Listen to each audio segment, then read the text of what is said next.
afternoon everybody in Queen Street.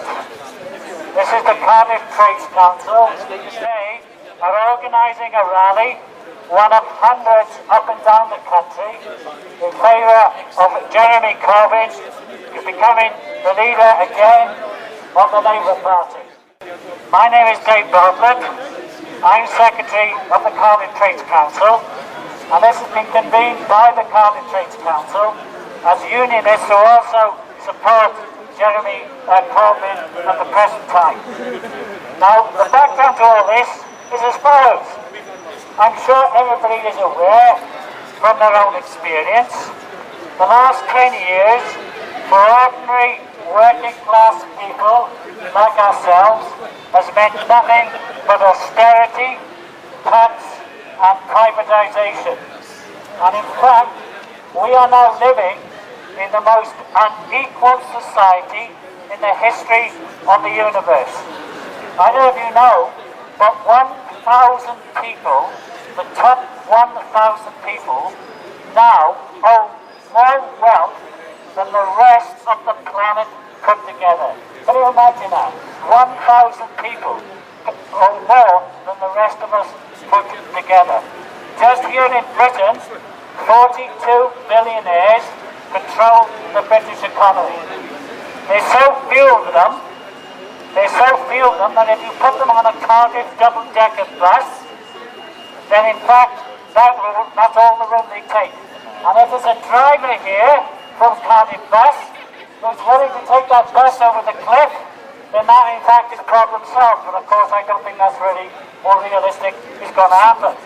So here today, we're here to say why we're in favour of supporting Jeremy Corbyn. Because basically, for us working class people, it's been low pay, it's been zero contracts, it's been austerity and cuts. Because they've got only drink down here as well, and they've got tax avoidance, it's been huge bonus payments, and it's yachts around the Mediterranean.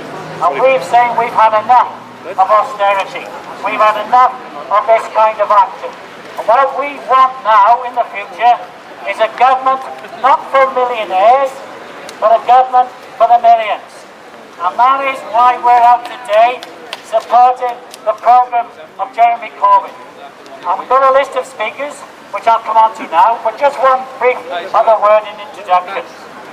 There's a war going on now inside the Labour Party. Many of these right-wing MPs who've got socialism all right for themselves, many of these MPs say we don't want Jeremy Corbyn because we think his personality is not up to the job. Let's be absolutely clear. This row in the Labour Party has got nothing to do with personality. It's got everything to do with his programme. And it's the programme that we are frightened of. The programme, for instance, to build 500,000 new council houses in the first 2 years of a Labour government. A programme to end the privatisation in the health service. A programme to begin to get rid of tuition fees for young people. A programme to renationalise the greedy railway companies and the barons that run them. That's what Jeremy Corbyn is standing in this election for. That is what he's doing. That is why working class people we are committed to supporting for him, because that will make a difference. We want an end to austerity, an end to privatisation, and a society in which wealth gets redistributed in favour of working class people. That is why we're calling these rallies here today. So to get things off onto a good start, I want to introduce the first speaker to you, and that's young Emma here, Emma Garson, who is the branch secretary of one of the unions that's backing, I'm sure, all that's going on. She's speaking in a personal capacity from Cardiff Unison. It's only my second time speaking in public, so please forgive my words. I think it's very fitting that because Cardiff Corbyn rally has been held under the statue of a man who wasn't afraid to stand up for what he believed in, a politician who is well documented for his deep burning hatred of the Tory party, who is bold enough to criticise those leaders who stand in the middle of the road. I believe that Jeremy Corbyn belongs in this breed of politicians as an I-Bevan, a man who, regardless of a tirade of negative publicity, is also prepared to stand up for what he believes: anti-austerity, education, trade union rights and the brilliance of the NHS. The first time I heard Jeremy Corbyn speak in person was in March at a Cardiff Trades Union Bill protest. Speaking from the top of a fire engine, Mr Corbyn said he was proud of the work trade unions did and he recognised strong public services rely on a well-trained, safe and decently paid workforce. As a trade unionist, I stand up for ordinary people in the workplace and I want a Labour leader who will stand up for trade unions. Following regional and national discussions and a consultation with affiliated members, Unison have endorsed Jeremy Corbyn in this contest because he campaigns on the same issues: an end to privatisation of public services, proper public sector pay and an end to damaging austerity. Theresa May and the Tory government constantly attack the living standards for working class and we need a leader to deliver real opposition to the cuts. In his Labour leadership pledges, Mr Corbyn promises to give people stronger employment rights from day one and end exploitative zero-hours contracts. This party will bring security to the workplace and win better pay and conditions for everyone by strengthening trade union representation and our ability to organise so that working people have a real voice. The pledge to build a national education service will help women in the labour workforce and secure apprenticeships and adult skills training. Through fair taxation, you will shrink the gap between the highest and the lowest paid, creating a more equal society, boost the incomes of the poorest and close the gender pay gap. We've got to take our public services back, ending privatisation and outsourcing to greedy private companies who put profit before people. Corbyn's Labour will act to insource local council services and increase access to leisure, arts and sports across the country, something which has been at the forefront of Unison's recent negotiations with Cardiff Council. As defender of the Human Rights Act, Jeremy Corbyn will ensure the rights of all citizens are protected from discrimination and prejudice and will take action to tackle violence against women, racism based on faith and secure real equality for LGBT and disabled people. The NHS was a vision of this great man, an establishment which is applauded and envied worldwide, and which the Tories are hell-bent on destroying in order to benefit their wealthy sponsors. Jeremy's pledge to end health privatisation and bring services into a secure, publicly provided NHS, ensuring parity for mental health services which are being obliterated under the current government regime. I've got children of my own, in the workforce, in university and in primary school, all born and cared for under the NHS and educated in state schools. I'm employed as a teaching assistant in Cardiff and I voted for Corbyn to secure a better future for my daughters, a more equal, just and fair society where individuals are not just recognised but valued. The stakes couldn't be higher in this election and anyone who wants to see an end to austerity, improve public services and an NHS Britain can be proud of must make their votes count and back Corbyn for the leadership. Thank you to the Trades Council for inviting me to speak here today. It's been an absolute pleasure and privilege to speak on behalf of Unison Cardiff City Council.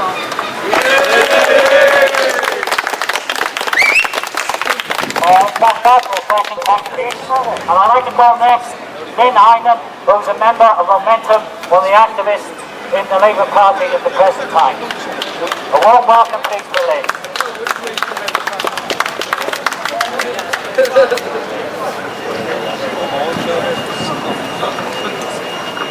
Right, can you hear this? Is this working or not? Yeah. Is that working? Yeah. Yes, right, okay. Yes, right, thank you for inviting me to speak today.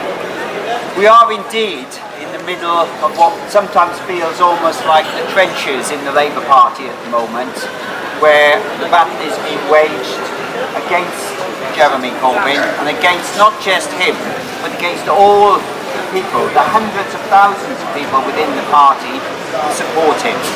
250,000 people voted for Jeremy last summer, and since then the party has grown and grown.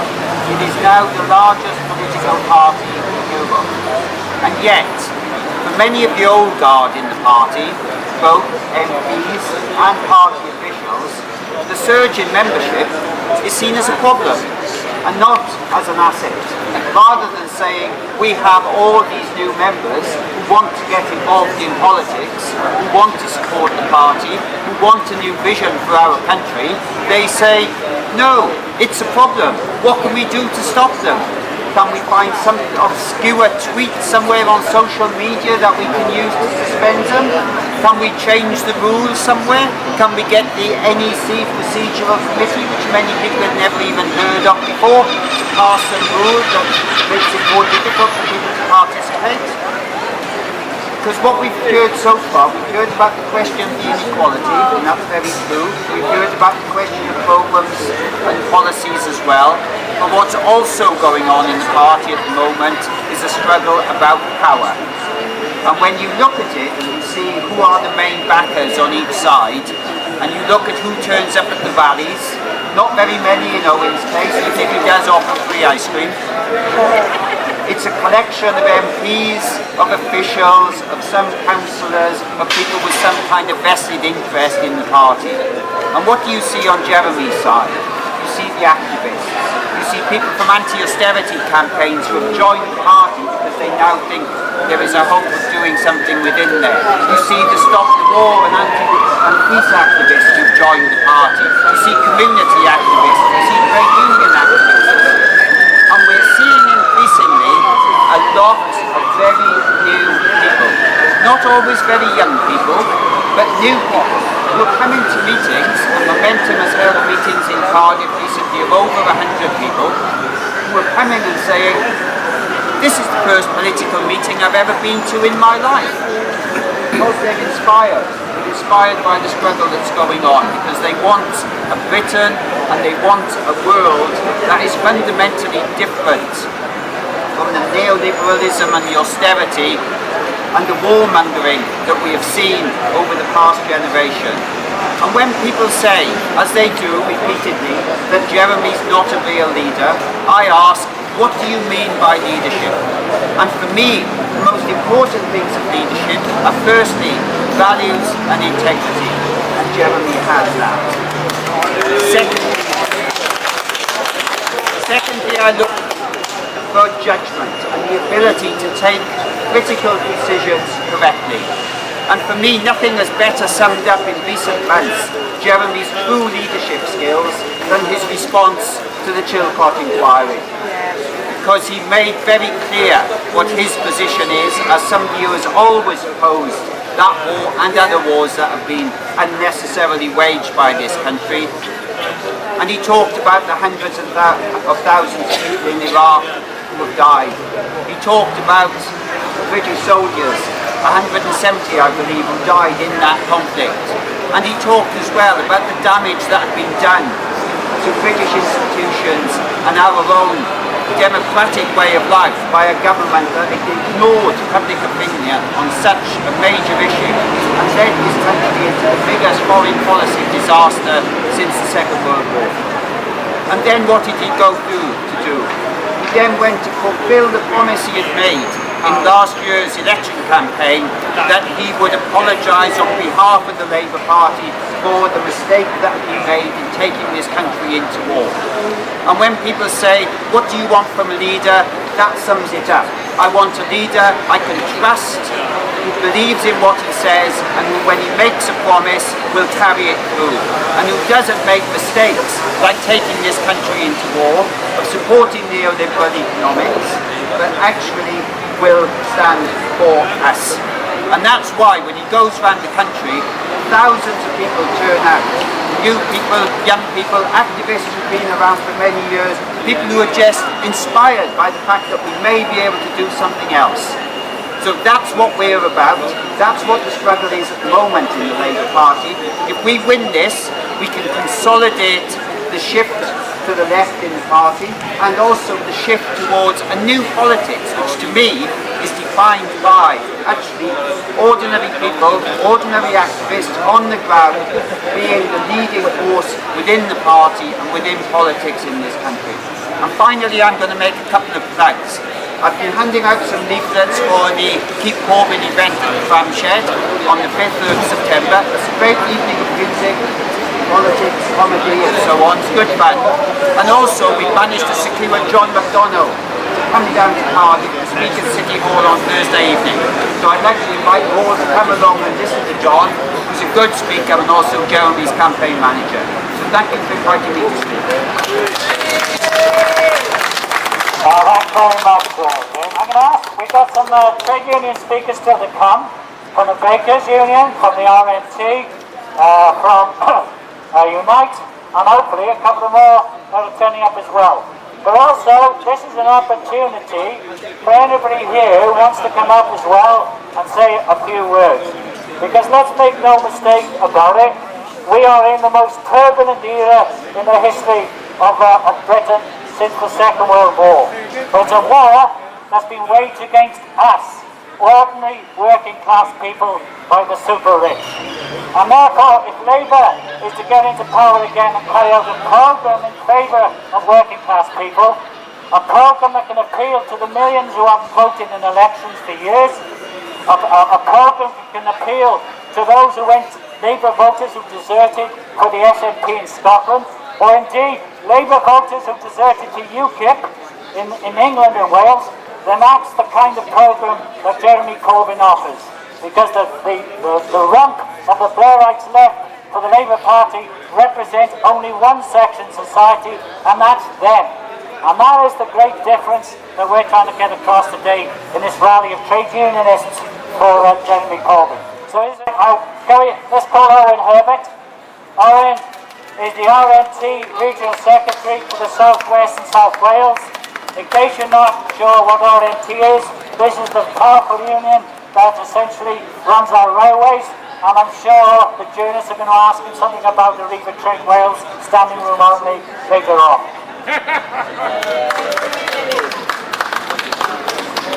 Thank you very much for that. As was mentioned, my name is Owen Herbert. I'm the Secretary of the South Wales and South West region of the RMT. That's also the Secretary of the Swansea No. 1 branch of the RMT as well. Now, many of you might not know, but the RMT is not actually affiliated. The RMT is not actually affiliated to the Labour Party. The RMT was actually affiliated, actually kicked out of the Labour Party in 2004. We had the forward thinking, and the warning signs were already there. Back in 1997, the Tony Blair promised before the landslide election victory that the Labour Party had. Tony Blair himself promised that part of the manifesto of the Labour Party would be a publicly owned, fully publicly accountable railway system. As soon as the Labour Party got into power, those promises were broken. In fact, those promises were broken so much that further privatisation of the railway system was put in place, further privatisation of the London Underground was put in place. But all those promises in 1997 was smashed to pieces. And therefore, some of our branches in Scotland decided that enough was enough. They supported the Labour Party for so long, and they decided to take a socialist direction. And for that reason, we supported some Scottish socialist parties in Scotland in elections. And for that reason, the Labour Party decided to kick us out of the Labour Party. But then again, we still had some very good supporters within the Labour Party, and two in particular, and that was John McDonnell and Jeremy Corbyn. Jeremy Corbyn still stuck by us, still put the work in place, in parliamentary work in place. Any issues that we had, whether it be on railway, whether it be on road transport, or whether it be in the maritime sector, we could count on Jeremy Corbyn. We could count on John McDonnell to stand there and fight our cause in Parliament, regardless that we weren't affiliated to the Labour Party.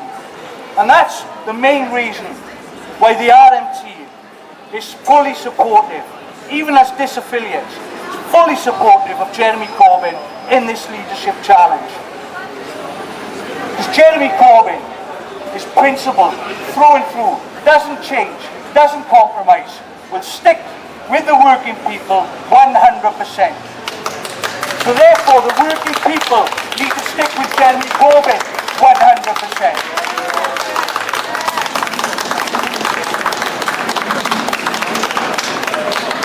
I've seen some of the supporters of the opposition in this leadership challenge.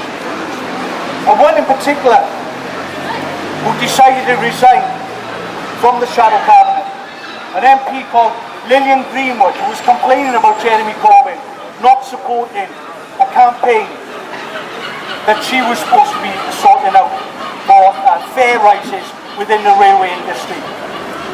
She was complaining that they'd worked hard for months and months to put this campaign across nationally.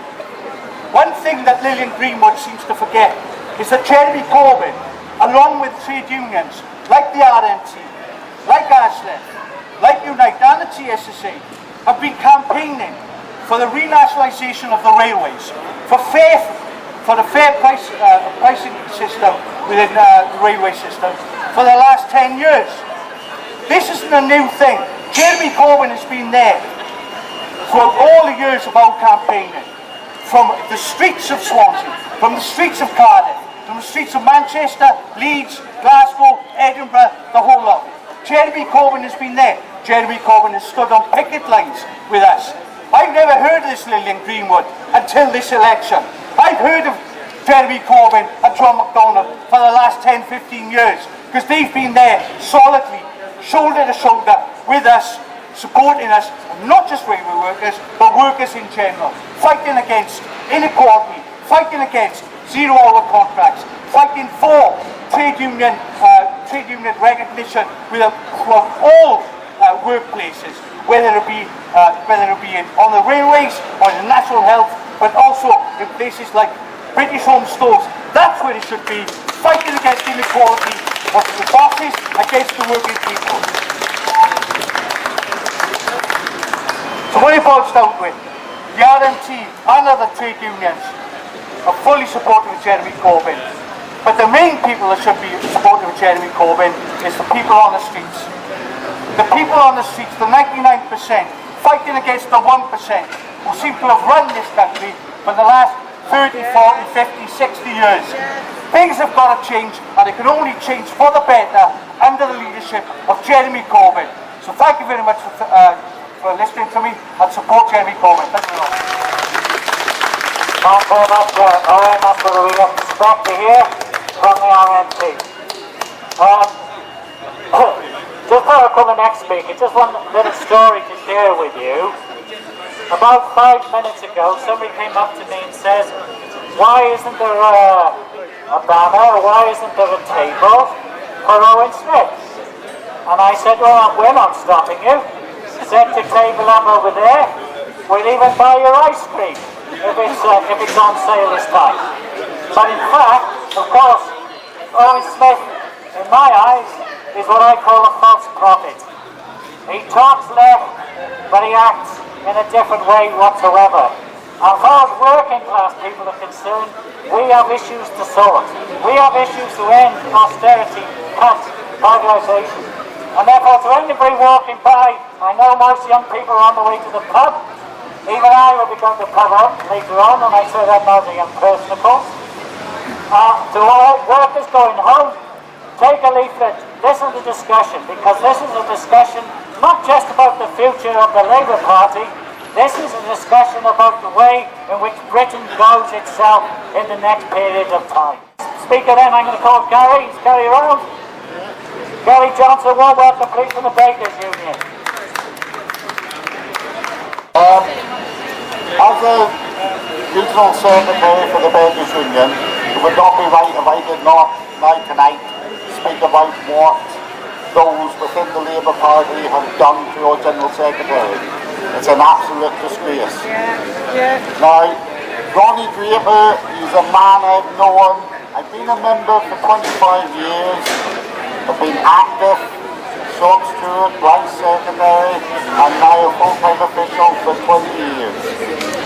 And in all that time I've known Ronnie, and Ronnie is a man of principle.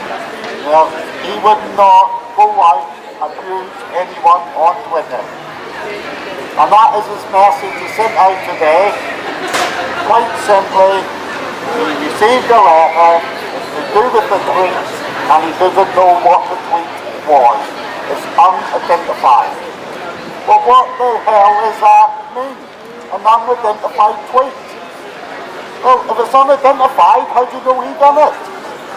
If it's unidentified, why is it not being shown to Ronnie to prove it was him?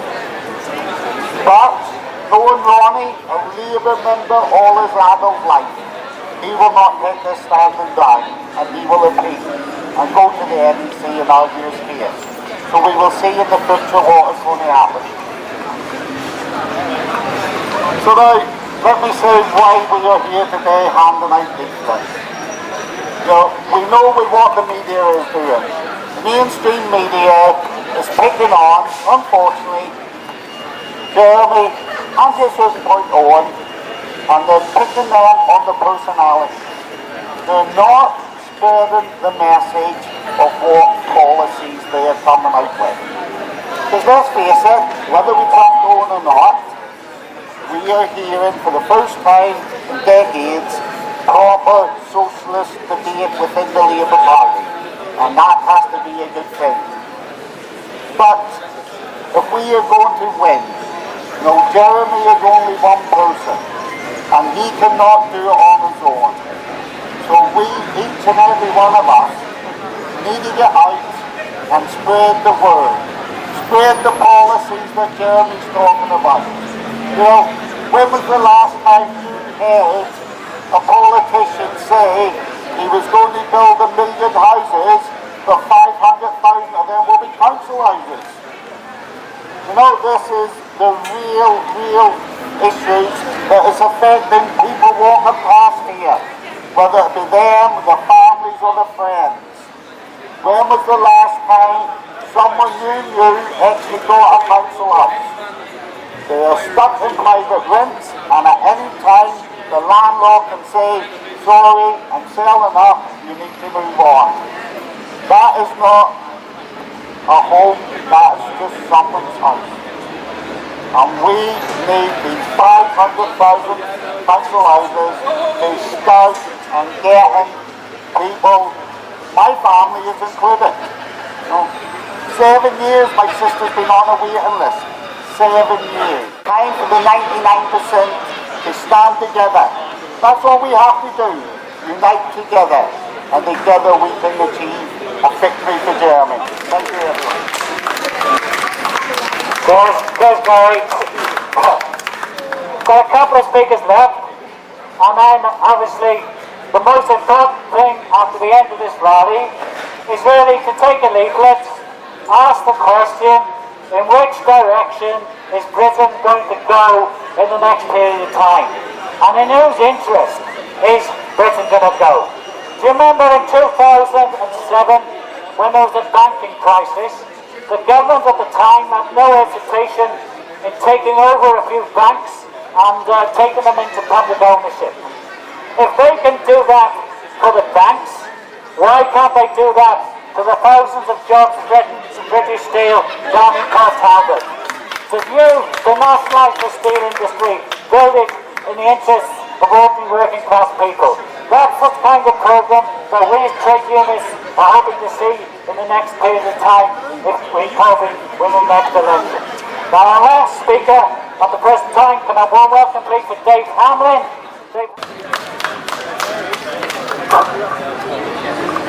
My name is Dave Hamblin, I'm chair of the GMB Young Members Network, and I'm here today in a personal capacity because GMB had a vote on who they should support in the Labour leadership, and they voted for Owen Smith. Marginally, but they did, and I respect that vote. But I also respect the hundreds and thousands of GMB members who voted for Jeremy Corbyn last year, where he won the Labour leadership election 59.5%. Jeremy Corbyn has consistently and defiantly stood with trade unionists, even when it was unpopular to do so. Jeremy Corbyn stands for the principles that my union, and in particular my Young Members Network, espouse. Jeremy Corbyn is there when we call for equality. Jeremy Corbyn is there when we call for the renationalisation of our public utilities. Jeremy Corbyn is there, most importantly, when he advocates a £10 an hour living wage, regardless of your age. We cannot wait for a gradation of minimum wage. The food in our mouths and the roofs over our heads are no cheaper due to our age. Jeremy Corbyn offers the hope, he offers the policies, and he offers the chance for young people in this country. We stand today with a choice. We have either Owen Smith, who is in many respects offering a platform of Jeremy Corbyn light. Alternatively, we have Jeremy Corbyn himself. And I know that there are many young members in the GMB Young Members Network who see and hear what Jeremy Corbyn does, because it is not just a platitude. When Jeremy Corbyn says he will support us, he's out there on the picket line, he's out there on the demonstration, and he's in Parliament making sure that there are bills passed which benefit young people. I have a material reason for wanting to vote for Jeremy Corbyn. I want to live in a country where the NHS is valued. I want to live in a country where the minimum wage is actually the true beginning of a living wage, a wage that you can actually live on. I want to live in a country where we can actually find a better use for £120 billion rather than the capacity to wipe out people across the earth. These are the principles of which I stand. And we have this rally today beneath the statue of Eynon Bevan, a man who consistently advocated socialist policies, a man who consistently advocated the very best that Labour stands for. It is my belief, it is my heartfelt belief that Jeremy Corbyn stands in his tradition. Therefore, I urge you, join your union. If not the GMB, then whatever the largest union is in your workplace. Join the Labour Party. Yes, we have a leadership election now which is too late to sign up for, but this is just going to be one of many challenges. And if we want to make sure that we're in a fit state to fight the Tories, who even today we've had plans announced which will cut and slash the NHS in England, let's make sure that we have a Labour Party that's active in every sphere. We need to have members of Parliament. We need to have a strong opposition and government when the next general election clocks round. In order to do that, we need to have activists on the ground. Owen Smith supporters, some of whom, try to say that it's a choice between activism and power.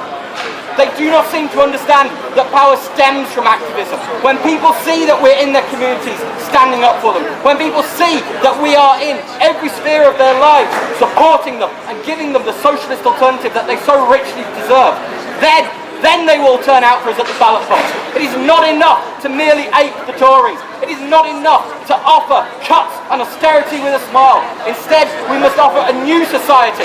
We must offer socialism. Jeremy Corbyn is the man who can lead the Labour Party in doing that. I urge you once again, join your union, join the Labour Party. If there is a demo, attend it. If there's anti-fascist action, join it. Make sure that the working class is not divided. Make sure that the working class can get what is rightfully theirs, which is the full fruit of our labours. By hand or by brain, it is ours. So therefore, I stand today, as I said, in a personal capacity, but I stand in the tradition of Bevan and the Labour Party. Please support Jeremy Corbyn, please support Labour, and please support your trade unions. Thank you. I'm very much okay. I can see in this warm weather the sun is beginning to get to the better of some people, and maybe some liquid refreshment, either of an alcoholic or indeed a non-alcoholic persuasion, is now shortly required. And I'm bringing the rally to a close. Remember, by the Cardiff Trades Council as trade unionists in support of the election of Jeremy Corbyn. In conclusion, there's just 2 points I want to make. The first one is this: do not believe the lies and the myths that have been put around in the media regarding the ability of Jeremy Corbyn to lead the Labour Party. It's a lie, it's a myth that's engendered by right-wing MPs who've been in Parliament for 30 years on a salary of 100,000 and who like their positions and don't like what he stands for. The challenge to Jeremy Corbyn is not because he's incompetent, it's utter rubbish. They're standing against him because they see him as a threat to their way of life. On the very first day that Jeremy Corbyn was elected, one MP went and said to the press, we've got to kill him till he's dead. That was on the first day. Then they tried it over Syria. Then now they're trying it over the EU. It is not the personality of Jeremy Corbyn's that's at stake here. It's the programme. And that programme, to repeat, a programme to build 500,000 council houses within the first 2 years of a Labour government. A programme to end the privatisation in the NHS, in education, for a return to free schools, free education at the university level, to end the scam of the banks and the huge bonuses they pay out, for the nationalisation of the railways. That is the programme which Jeremy Corbyn was elected on. And in finishing, I make this second final point. The Tories' command at the last election was 24%. Only less than 1 in 4 voted for the Tory party at the last general election. The reason why Labour drifted into opposition was the millions who deserted Labour in Scotland to the SNP. The millions who voted actually for UKIP because they saw UKIP as anti-establishment. And the millions who stayed home, who usually voted Labour, saying, I am not voting for the present load of rubbish, who are actually no different in many ways to the Tory government. That is the direction which Jeremy wants to change. An end to austerity, an end to privatisation, a challenge for ordinary working class people, for an end to, if you like, austerity, a return to prosperity, but prosperity for all. Thank you for coming. Thank you for listening.